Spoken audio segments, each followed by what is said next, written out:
বধু শুনছে 90.8 FM বেতার বিদ্যাসাগর, মেদিনীপুরের একমাত্র কমিউনিটি রেডিও চ্যানেল বেতার বিদ্যাসাগর। আপনার সঙ্গে, আপনার কথায়।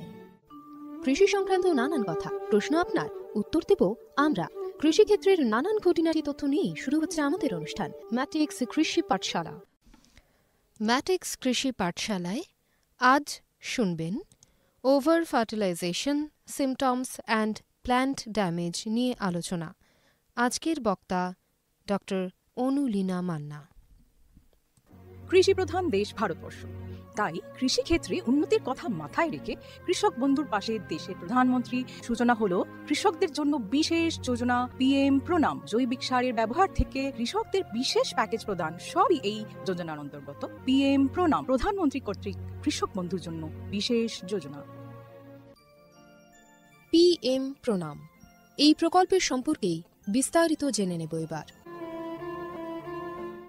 অর্থনৈতিক বিষয় সংক্রান্ত মন্ত্রিসভা কমিটি অর্থাৎ CCEA 28 জুন 2023 তারিখে অনুষ্ঠিত একটি বৈঠকে PM প্রণাম প্রকল্পটি অনুমোদন করেছে। PM প্রণাম শব্দটি আমাদের মাতৃভূমির পুনরুদ্ধার, সচেতনতা সৃষ্টি, লালন পালন ও উন্নতির জন্য একটি PM প্রোগ্রামকে বোঝায়। আমাদের নিজের মায়ের মতো মাতৃভূমি অর্থাৎ মাদার আর্থের যত্ন নেওয়া এবং তাকে সুস্থ রাখার প্রতি এটি একটি অনন্য পদক্ষেপ। এভাবেই মাতৃভূমি এর বিনিময়ে আমাদের অনেক কিছুই ফিরিয়ে দেবেন। গ্রাম পর্যায় থেকে শুরু করে আমাদের সম্মিলিত প্রচেষ্টার মাধ্যমেই এটি সম্ভব। PM প্রণামের প্রাথমিক লক্ষ্য হল একটি গুরুত্বপূর্ণ সমস্যার সমাধান করা, আর সেই সমস্যা হল কৃষিতে রাসায়নিক সার এবং কীটনাশকের অত্যধিক ব্যবহার। অধিক উৎপাদনের আকাঙ্ক্ষায় অতিমাত্রায় সার ও কীটনাশকের ব্যবহার হচ্ছে, যার ফলে এই মাটির ক্ষতি হচ্ছে এবং উৎপাদন ক্ষমতা কমে যাচ্ছে। মাটির পুষ্টি নিরাপত্তার জন্য কৃষিতে জৈব এবং প্রাকৃতিক সার একীভূত করে মাটির পরীক্ষাভিত্তিক সারের সুষম ব্যবহার পদ্ধতি করা প্রয়োজন। এছাড়াও জৈব এবং প্রাকৃতিক কৃষি পদ্ধতি, সম্পদ সংরক্ষণের কৌশল যেমন সমন্বিত চাষ পদ্ধতি, ক্ষুদ্র সেচ, মালচিং, নো-টিলাজ, ফসলের ঘূর্ণনের মতো পদ্ধতিও কৃষিক্ষেত্রে গ্রহণ করা উচিত। এই পদ্ধতি মাটির উর্বরতা বাড়াবে, পরিবেশ দূষণ হ্রাস করবে এবং দীর্ঘমেয়াদী কৃষি উৎপাদনশীলতা বাড়াবে। কৃষিক্ষেত্রে সুষম সারের ব্যবহার মাটি সহ আমাদের পরিবেশের স্বাস্থ্য নিশ্চিত করতে গুরুত্বপূর্ণ ভূমিকা পালন করে। ভারসাম্য বজায় রেখে সার ব্যবহারের অর্থ হল উদ্ভিদের জন্য প্রয়োজনীয় পুষ্টির উপাদান সঠিক পরিমাণে এবং অনুপাতে সঠিক সময়ে এবং সঠিক পদ্ধতিতে ব্যবহার করা। সংশ্লিষ্ট রাজ্য বিশ্ববিদ্যালয়গুলি ইতিমধ্যে তাদের এলাকার ফসলের প্রয়োজন অনুসারে এই ডোজগুলি নির্ধারণ করেছে। সুপারিশকৃত ডোজ অনুযায়ী সার ব্যবহার করলে ফসলের ফলন ও গুণগত মান বৃদ্ধি পাবে। সুস্পষ্ট মাটিতে জন্মানো ফল, শাকসবজি এবং শস্য প্রায়শই প্রয়োজনীয় পুষ্টিগুণে সমৃদ্ধ এবং স্বাদ ভালো হয়। ভালো ফসলের জন্য এবং গুণমান আমাদের কৃষকদের জন্য উচ্চ লাভের দিকে পরিচালিত করে। এটা শুধু আরও বেশি পরিমাণ ফসল ফলানোর জন্য নয়, বরং ফসলের মানকেও উন্নত করার জন্য একটি বড় পদক্ষেপ। এটি একটি জয়ের কৌশল যা আমাদের কৃষকদের, আমাদের পরিবেশ এবং শেষ পর্যন্ত আমাদের সকলকে উপকৃত করে। সঠিক জ্ঞানের সঙ্গে পুষ্টির ব্যবহার করলে আমরা যে শুধু ফলনই বাড়াতে পারব তা নয়, বরং আমাদের জমি ভবিষ্যৎ প্রজন্মের জন্য যাতে উর্বর থাকে তাও নিশ্চিত করতে পারব। সুতরাং আসুন একটি উজ্জ্বল এবং আরও টেকসই কৃষি ভবিষ্যতের জন্য সুষম সার ব্যবহারের প্রচার এবং অনুশীলন চালিয়ে যাই। বিকশিত ভারত সংকল্প যাত্রা, বিকশিত ভারত সংকল্প যাত্রা। আসুন এই প্রকল্পের বিষয়ে এবার জেনে নেওয়া যাক। এই প্রকল্পের মূল উপাদানগুলির মধ্যে একটি হল PM প্রণাম প্রকল্প এবং কৃষিতে ড্রোনের ব্যবহারকে উন্নীত করার প্রচেষ্টা করা। সারের সুষম ব্যবহার এবং ন্যানো সারের ব্যবহার নিশ্চিত করার লক্ষ্যে department of fertilisers, sir company, প্রধানমন্ত্রী কৃষি সমৃদ্ধি কেন্দ্র, ফিল্ড অফিসার এবং নোডাল অফিসার সহ বিভিন্ন স্টেক হোল্ডারদের একত্রিত করেছে। VBSY এর একটি আকর্ষণীয় বিষয় এই যে এর মাধ্যমে বিভিন্ন ফসল এবং গাছপালাগুলিতে ন্যানো সার এবং জলে দ্রবণশীল সার স্প্রে করার পদ্ধতি প্রদর্শনের জন্য ড্রোনের ব্যাপক পরিমাণ ব্যবহার করা। এই উদ্যোগের ফলে 29টি রাজ্য বা কেন্দ্রশাসিত অঞ্চল জুড়ে বিভিন্ন জেলায় হাজার হাজার ড্রোন প্রদর্শিত হয়েছে। এই ব্যবহারিক পন্থা কার্যকরভাবে আধুনিক কৃষি প্রযুক্তি গ্রহণের সুবিধার কথা বলেছে। নাগরিকদের মধ্যে টেকসই কৃষির অনুশীলন সম্পর্কে আরও তথ্য প্রচার করাই এই প্রকল্পের উদ্দেশ্য। উল্লেখ্য, এই প্রোগ্রামটি একটি অপ্রতিরোধ্য সাড়া পেয়েছে এবং লক্ষ লক্ষ দর্শক ড্রোন প্রদর্শনীর সাক্ষী দেখেছে। কৃষকরা বিশেষ করে প্রচলিত ইউরিয়ার তুলনায় ন্যানো ইউরিয়ার উপকারিতা বুঝে ন্যানো সার প্রয়োগে গভীর আগ্রহ দেখিয়েছেন। এই ইভেন্টগুলির সময় আলোচনার আর কথোপকথনের মাধ্যমে করা অনুশীলনগুলি যথেষ্ট কার্যকরী হয়েছে, যা কৃষকদের মধ্যে ক্রমবর্ধমান সচেতনতা এবং আগ্রহ প্রদর্শন করেছে। বহু উৎসাহী কৃষক এই প্রকল্পের প্রতি ড্রোন ব্যবহারে আগ্রহ প্রকাশ করেছেন। এই আধুনিক প্রযুক্তির অর্থনৈতিক সম্ভাব্যতা কৃষকদের আলোর দিশা দেখিয়েছে এবং কৃষিতে আরও টেকসই এবং সাশ্রয়ী পদ্ধতির পথ প্রশস্ত করেছে। মাননীয় প্রধানমন্ত্রী শ্রী নরেন্দ্র মোদী প্রধানমন্ত্রী মহিলা কিষাণ ড্রোন কেন্দ্র চালু করেছেন। এটি মহিলাদের স্বসহায়ক গোষ্ঠীগুলিকে ড্রোন সরবরাহ করবে, যাতে তারা জীবিকা নির্বাহের জন্য এই প্রযুক্তি ব্যবহার করতে পারেন। প্রধানমন্ত্রী কৃষি সমৃদ্ধি কেন্দ্রগুলি VBSY প্রোগ্রামগুলিকে সমর্থন করার জন্য সক্রিয় ভূমিকা পালন করেছে, যার ফলে এই উদ্যোগের সহযোগিতামূলক প্রকৃতির উপর জোরও দেওয়া হয়েছে।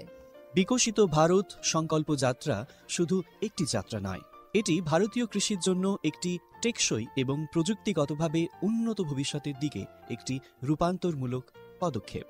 যাত্রার অগ্রগতির সঙ্গে সঙ্গে এটি দেশের কৃষি ল্যান্ডস্কেপকে নতুন রূপ দেওয়ার, উদ্ভাবনকে উৎসাহিত করার এবং সবার জন্য একটি সবুজ আরও সমৃদ্ধ ভবিষ্যৎ নিশ্চিত করার প্রতিশ্রুতি দেয়। ড্রোন প্রযুক্তি, ন্যানো সার এবং টেকসই চাষ পদ্ধতির প্রচারের মাধ্যমে এটি শুধুমাত্র সচেতনতাই তৈরি করছে না, বরং কৃষকদের আরও সমৃদ্ধ এবং পরিবেশ বান্ধব ভবিষ্যতের জন্য উদ্ভাবন গ্রহণ করতে অনুপ্রাণিত করছে। আমরা যেমন এই কৃষি বিপ্লবকে উৎসাহিত হতে দেখি, এটা স্পষ্ট যে বিকশিত ভারত সংকল্প যাত্রা একটি উন্নত এবং টেকসই ভারতের জন্য বীজ বপন করছে এবং এগিয়ে নিয়ে যাচ্ছে। এরই অঙ্গ হিসেবে আমাদের এবারের অনুষ্ঠান বেতারের মাধ্যমে কৃষি বন্ধুর জন্য সচেতনতামূলক অনুষ্ঠান ম্যাটিক্স কৃষি পাঠশালা। শুনতে থাকুন বেতার বিদ্যাসাগর FM 90.8। স্বাস্থ্যকর মাটি, স্বাস্থ্য ভারত। প্রিয় কৃষক ভাই ও বোনেরা, ম্যাট্রিক্স ফার্টিলাইজার অ্যান্ড কেমিক্যালস লিমিটেডের পক্ষ থেকে আমরা আপনাদের সকলকে উষ্ণ অভ্যর্থনা এবং শুভেচ্ছা জানাই। বন্ধুরা, matrix fertiliser and chemicals limited Paschimbanga রাজ্যের পূর্ব বর্ধমান জেলার পানাগড়ে অবস্থিত একটি ইউরিয়া উৎপাদনকারী সংস্থা। ম্যাট্রিক্স প্ল্যান্টটি পশ্চিমবঙ্গের প্রথম এবং একমাত্র ইউরিয়া কারখানা। আপনারা সবাই জেনে খুশি হবেন যে মাটি পরীক্ষার জন্য কোম্পানি কর্তৃক একটি ভ্রাম্যমাণ মৃত্তিকা পরীক্ষাগার স্থাপন করা হয়েছে, যা সমগ্র বাংলায় তার পরিষেবা প্রদান করে। এর পাশাপাশি কৃষকদের চাহিদা অনুযায়ী সংস্থার দ্বারা অন্যান্য নতুন পণ্য উপলব্ধ করা হয়, যার মাধ্যমে আপনারা সকলেই আপনাদের চাষে আরও বেশি ফলন এবং মুনাফা পেতে পারেন।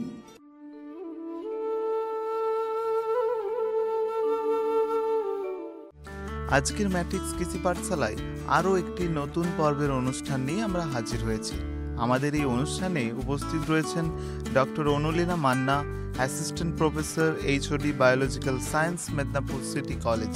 তো প্রথমেই ম্যামের কাছে যে প্রশ্নটি আমরা করে নেব যে ওভার ফার্টিলাইজেশন জিনিসটা কি? সার ব্যবহারের প্রয়োগ বা এগুলো নিয়ে আমরা আগেও কথা বলেছি, কিন্তু ওভার ফার্টিলাইজেশন নিয়ে আমাদের কথা হয়নি, বা অতিরিক্ত সার ব্যবহার। অতিরিক্ত সার ব্যবহার আমি আমার মতে আরও 2-3টে ভাগে এটাকে ভাগ করতে পারি। সার ব্যবহার প্রয়োজনের তুলনায় বেশি হতে পারে, সেটাকে আমরা অতিরিক্ত সার ব্যবহার বলতে পারি। মাটি অনুপাতে না ভেবে সার প্রয়োগ, সেটাও সার ব্যবহারের অতিরিক্ত ব্যবহার। আর সারা সময় ধরে ফলনের প্রত্যেকটা ধাপেই যদি আমি সার ব্যবহার করি এবং একই ধরনের সার বারবার ব্যবহার, এগুলো সবই কিন্তু অতিরিক্ত সার ব্যবহার হিসেবে মানে আমরা ধরে নিতে পারবো। কারণ কি, যখনই আমরা প্রয়োজনের অতিরিক্ত 1টি বা 2টি সার ব্যবহার করছি, বা যে সারের প্রয়োজনীয়তা গাছের ক্ষেত্রে আছে কি নেই সেটা না জেনেই সার ব্যবহার করছি, সেটা কিন্তু অতিরিক্ত সার ব্যবহারের আওতায় পড়ে যাচ্ছে। ফসল বা জীবিকার ক্ষেত্রে ধরুন আমরা যে বর্তমানে ওভার ফার্টিলাইজেশন বা অতিরিক্ত সার ব্যবহার করছি, এক্ষেত্রে ধরুন কোথাও না কোথাও তো আমাদের ফসল উৎপাদনে ব্যাহত হচ্ছে। এর সাথে কি আমরা কোথাও আমাদের দেশের পরিকাঠামোর দিক থেকে একটা ডেস্ট্রয়ের বা ডাউন কিছু দেখতে পাচ্ছি কোনোখানে? আচ্ছা, যেটা বলছি যে ফিনান্সিয়াল বা অর্থনৈতিকভাবে আমাদের পরিকাঠামোগতভাবে, হ্যাঁ অবশ্যই। কারণ কি আমার জনসংখ্যা বৃদ্ধির সঙ্গে সঙ্গে চাষের জমি এমনিতে কম হচ্ছে। কারণ কি যত জনসংখ্যা বৃদ্ধি পাচ্ছে মানুষ চাষের জমিগুলোকে আস্তে আস্তে পরিবর্তন করে সেটাকে বাড়িঘর কিংবা কোনো ইন্ডাস্ট্রি বা কারখানা এইসবে সে রূপান্তরিত করছে, যে কারণে আমাদের কর্ষণযোগ্য বা চাষযোগ্য জমির পরিমাণ কমছে। তার সঙ্গে সঙ্গে যদি যে চাষগত জমি রয়েছে তাকে আমি যদি ওভার ফার্টিলাইজেশন করে তার ভারসাম্যটা নষ্ট করি, তাহলে সেটা তো প্রথম যে ফসলটা হচ্ছে তাতে ওভার ফার্টিলাইজেশনের মধ্যে আছে যে ফসলটা, তাতে তো বিরূপ একটা প্রতিক্রিয়া দেখা যাবেই। তার সঙ্গে সঙ্গে তার যে ফলন যতটা হওয়ার কথা ছিল সেটা হবে না, কারণ তাতে ওভার ফার্টিলাইজেশনের ফলে তার এমনিতে তার বৃদ্ধি ব্যাহত হচ্ছে, তার পাতার বিভিন্ন চিহ্ন দেখা যাচ্ছে, যেটা তার প্রতিকূল পরিস্থিতিতে যে গাছ রয়েছে সেটা বোঝা যাচ্ছে।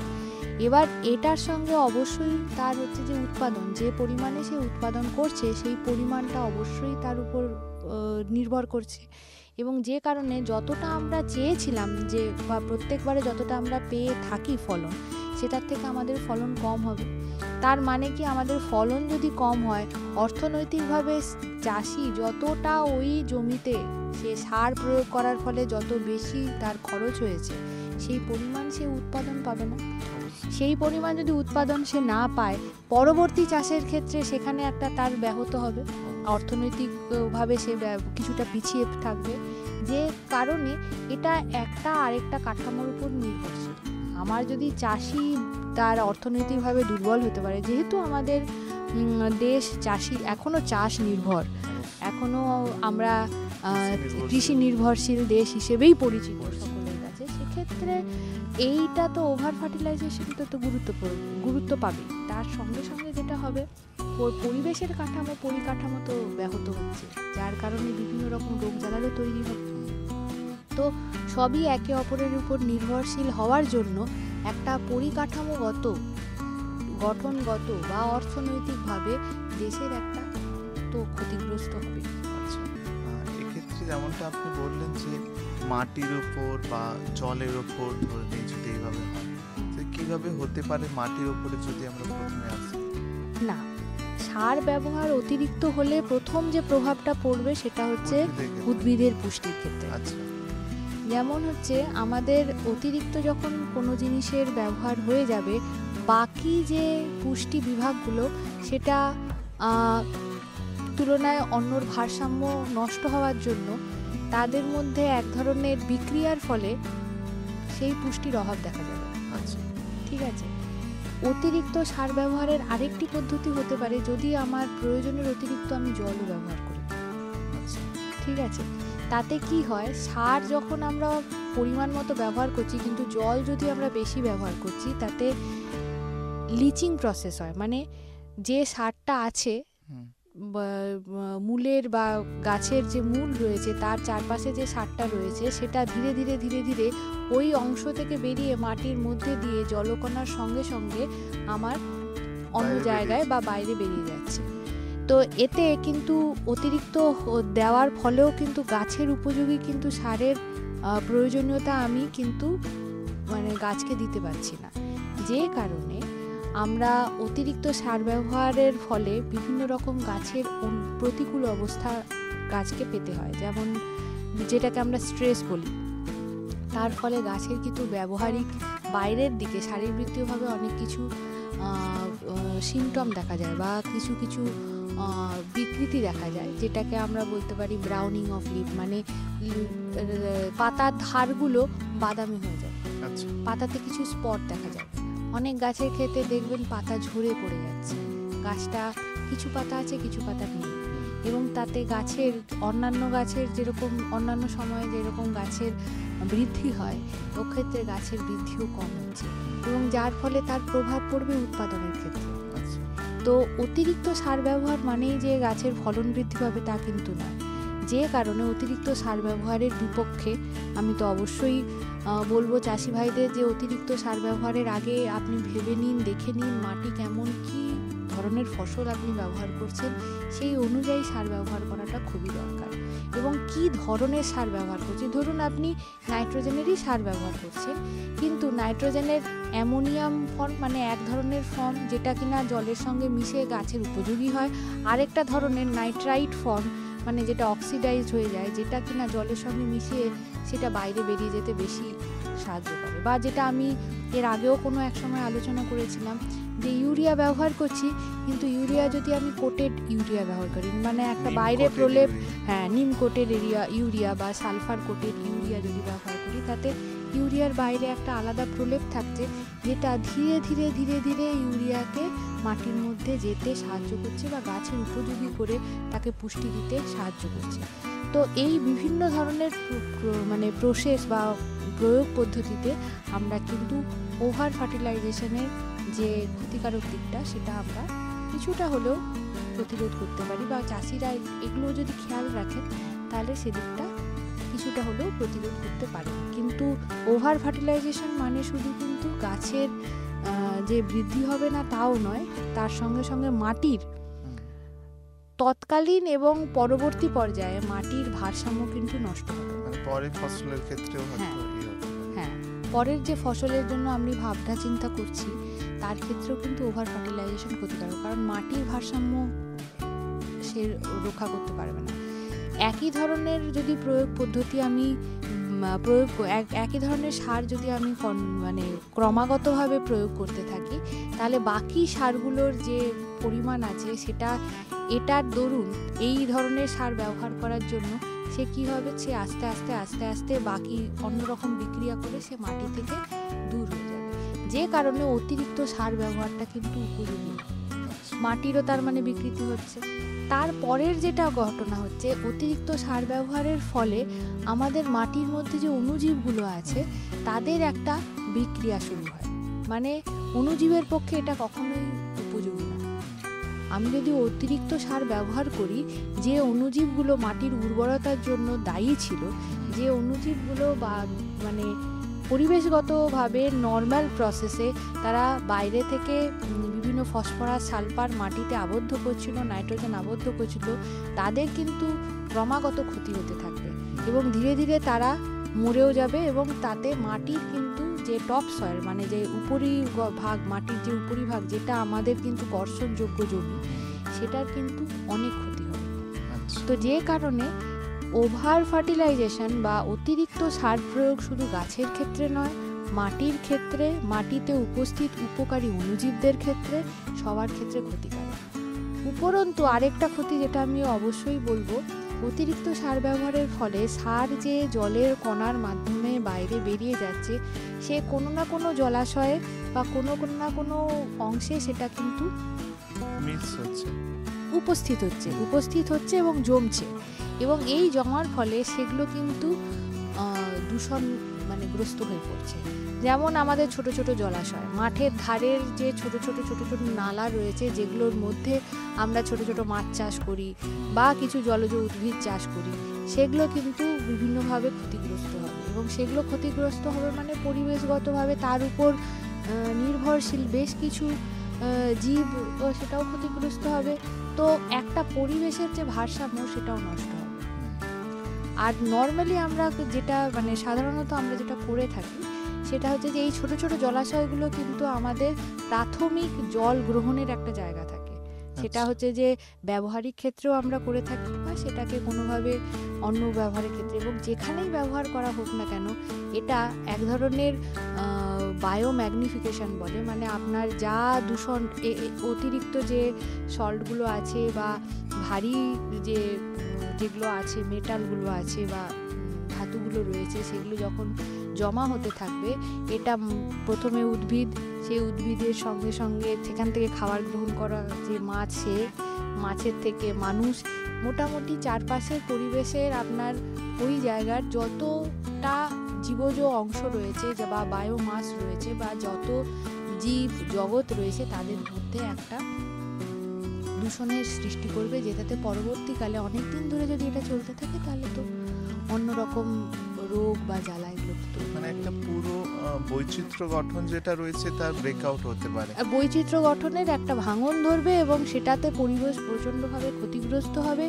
এমনিতেই এখন আমাদের দূষণের জন্য বা এই যে গ্লোবাল ওয়ার্মিং যেটা বলা হচ্ছে, যে হওয়ার জন্য বিশ্ব উষ্ণায়ন যেটা বলা হচ্ছে, সেটা হওয়ার জন্য আমাদের পরিবেশগতভাবে বিভিন্নভাবে অনেক রকম পরিবর্তন হয়েছে। যখন দরকার তখন বৃষ্টি হচ্ছে না, যখন বৃষ্টির দরকার নয় হ্যাঁ তখন বৃষ্টি হচ্ছে। তো সেটার সঙ্গে সঙ্গে এটা কিন্তু আমাদের সাময়িকভাবে মনে হচ্ছে এটা ঠিক আছে, কিন্তু এটা বাদাম চাষের পক্ষে এখন প্রচুর যদি বৃষ্টি হয় বা যে এই আম ফলনের সময় এবারে যত আমের মুকুল ধরেছিল, আম ফলনের সময় এত বৃষ্টি, শিলাবৃষ্টি হলো, তাতে কিন্তু ক্ষতিগ্রস্ত হলো।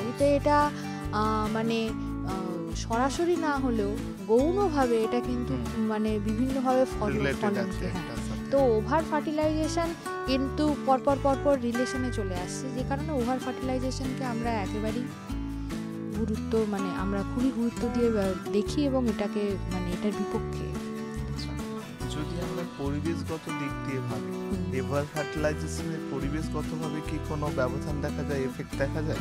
হ্যাঁ, যেটা এতক্ষণ আলোচনা করলাম এগুলো সমস্তই পরিবেশগতভাবে। মানে আমি একটা চাষের জমিতে চাষ করছি, সেখানে সার দিচ্ছি, সেই সারটা প্রয়োজন কি না প্রয়োজন সেটা না ভেবেই আমি সার দিচ্ছি এবং তাতে গাছের ক্ষতির সঙ্গে সঙ্গে মৃত্তিকার ভারসাম্য তো মানে মাটির ভারসাম্য তো রক্ষা হচ্ছেই না, মাটির যে নিজস্ব পুষ্টির যে রয়েছে বা নিউট্রিয়েন্টস রয়েছে বা তার যে ফলন শক্তি বা কর্ষণযোগ্যতা রয়েছে সেটা তো ভারসাম্য নষ্ট হচ্ছেই। তার সঙ্গে সঙ্গে সেখান থেকে একটি নির্দিষ্ট সারের ব্যবহার বেশি হওয়ার জন্য সে বাকি সারের হচ্ছে যে ব্যবহারিক ক্ষমতাটা কমিয়ে দিচ্ছে এবং সেটি জলের সঙ্গে আমাদের পাশাপাশি যে পরিবেশ রয়েছে তাদের জলের মধ্যেও তাদের বিভিন্ন অংশে সেটা মানে ছড়িয়ে পড়ছে এবং যেটার ফলে তার তো একটা যে বাজে প্রভাব বা কুপ্রভাব যেটাকে বলি সেটা তো মানুষের পক্ষে বা জীব জন্তুর এদের পক্ষে তো হবে। আচ্ছা, বর্তমানে আমাদের ধরুন এই যে ধান কেটে তুলে নিচ্ছে, এরপরে আমরা অনেককে দেখে থাকি যে জমির গুণগত মান বজায় রাখার জন্য তারা বিভিন্ন রকমের রাসায়নিক সার মাটিতে দিয়ে থাকে ফসল তুলে নেওয়ার পরে, এবং যেটা বিশেষভাবে দেখা যায় আলু চাষের আগে।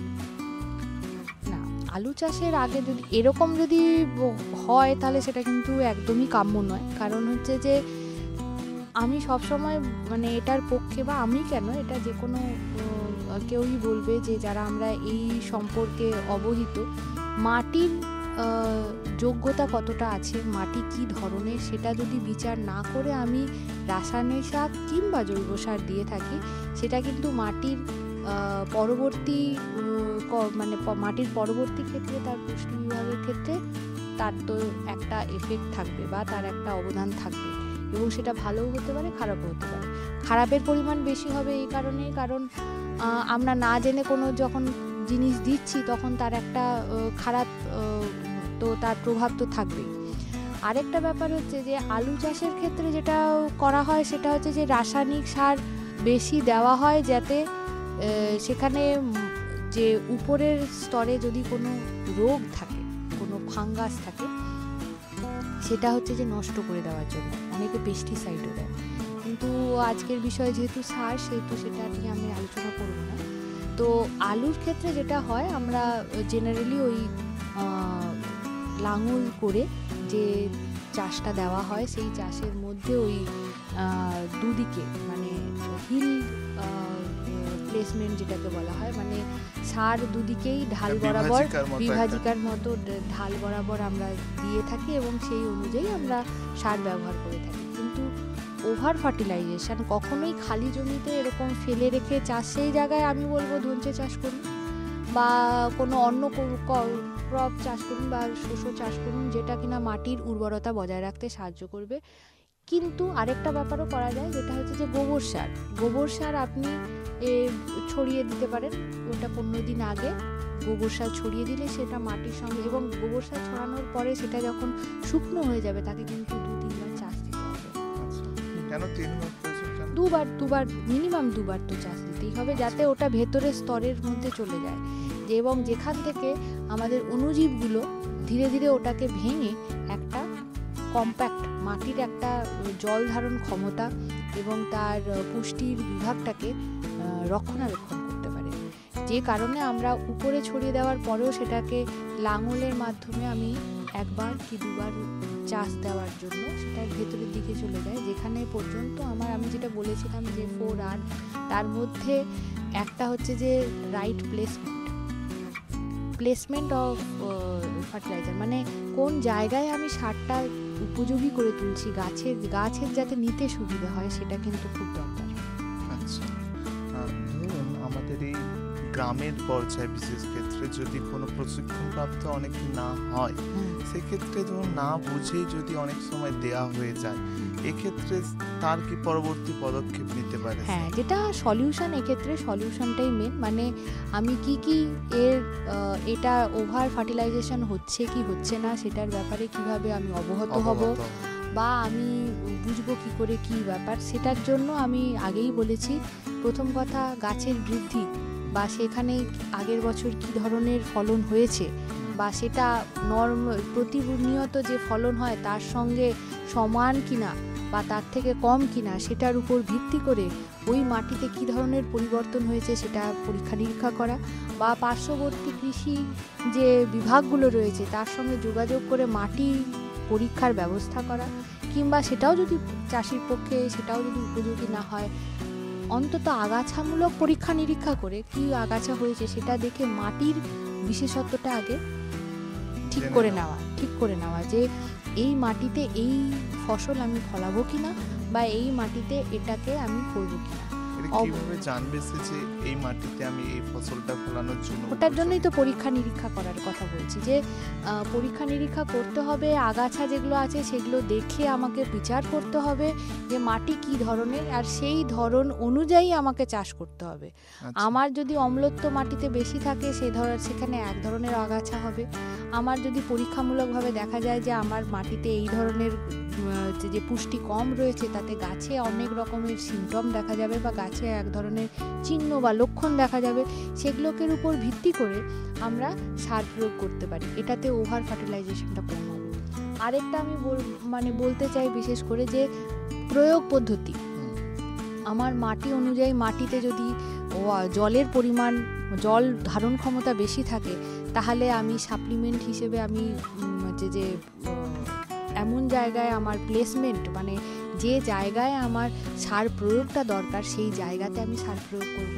আমি পকেট প্রসেস করতে পারি, আমি রিং প্রসেসে করতে পারি, মানে একটা নির্দিষ্ট দূরত্বে, বা সাবসয়েল ফার্টিলাইজেশন, মানে ফার্টিলাইজার দেওয়া, মানে হচ্ছে যে উপরের যে মাটির মৃত্তিকার বিভাগটা রয়েছে তার ঠিক নিচে, রুটের ঠিক নিচে, মানে যেখানে মূল থাকে তার নিচে আমি হচ্ছে যে সার প্রয়োগের পদ্ধতি, সেটা আমরা করতে পারি। বন্ধু শুনছেন 90.8 FM বেতার বিদ্যাসাগর, মেদিনীপুরের একমাত্র কমিউনিটি রেডিও চ্যানেল বেতার বিদ্যাসাগর, আপনার সঙ্গে আপনার কথায়।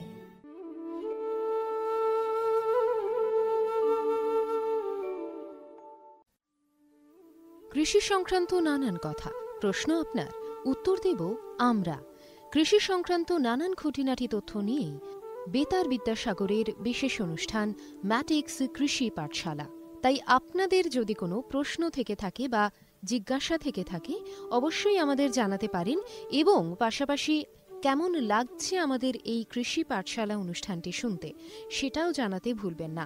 আমাদের জানাতে পারেন সরাসরি আপনাদের মতামত মেল করে আমাদের মেল আইডি betarbidasagar@mail.vidyasagar.ac.in।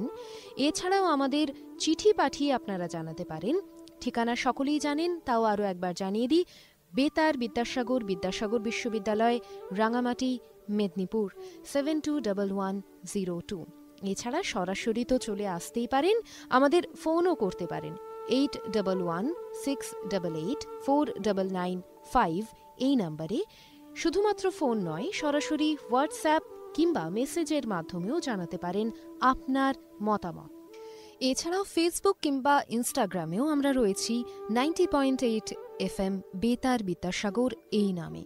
আমাদের চটপট সার্চ করে ফেলুন এবং কোনো কথা থাকলে অবশ্যই আমাদের মেসেজ করে জানাতে পারেন। আমাদের অনুষ্ঠানের নিচে কমেন্ট বক্সে কমেন্ট করে জানাতে পারেন। ইউটিউব সেকশনে গিয়েও আমাদের অনুষ্ঠানের নিচে কমেন্ট সেকশনে কমেন্ট করে জানাতে পারেন এবং অবশ্যই ইউটিউবে আমাদের এই লাইভ অনুষ্ঠানটি শুনলে লাইক, শেয়ার এবং সাবস্ক্রাইব কিন্তু করতেই হবে।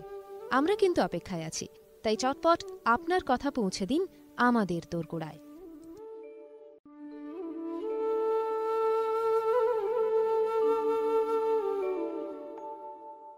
এতক্ষণ শুনছিলেন কৃষি সংক্রান্ত বিশেষ অনুষ্ঠান ম্যাটিক্স ফার্টিলাইজার্স ও কেমিক্যালস লিমিটেডের প্রস্তুতি, কৃষক ভাই ও বন্ধুর জন্য কৃষিক্ষেত্রে বিশেষ বার্তা। এই ধরনের অনুষ্ঠান আরও শুনতে কানে রাখুন বেতার বিদ্যাসাগর 90.8 FM, ঠিক বেলা 1টায়।